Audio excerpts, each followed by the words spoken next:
एगो रांझी बेटा हवन आखिर पोता हवन नहीं तो 10-15 बेर मैसेज भेजले बारे जे दादी एगो हमरा नाम पर गीत गा दी, दादी एगो हमरा नाम पर गीत गा दी। अब का करी, देखा तानी अब वोट पर जाए कौन गीत गाई उनका नाम पर, ये बाबू के श्रद्धा बुता जाओ।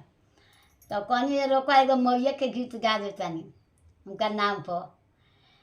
मैया जे आइल बारी बाग में कैसे आई है होला लो महल बिचावा, कैसे आई है होला लो महल बिचावा। भेजना रांझिया बाबू डोलिया चढ़ी के आई है होला लो महल बिचावा, चढ़ी के आई है होला लो महल बिचावा।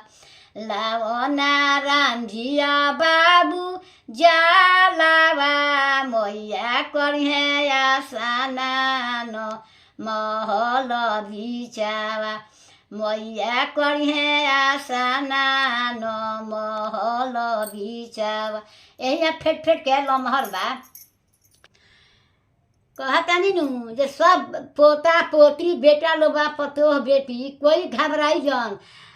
हम धीरे धीरे सबके सब पूरा कर दें, हम गा दें। जब हमार पोता पोती आई पढ़ के नाम धरी तो हम कहे कहियो कहियो गा के सुना दें। ठीक है, लोग सब बेटा लोग के नाम धर के गायन, सब पोता सन के नाम धर के गायन। कोई के नाराज होने के काम नहीं थे, ऐसे जे सब लोग खुश बा तो हम खुश बानी तबे न लोग भेजत ना बोले बढ़िया हम गा गा के लोग के धीरे धीरे सुना दें।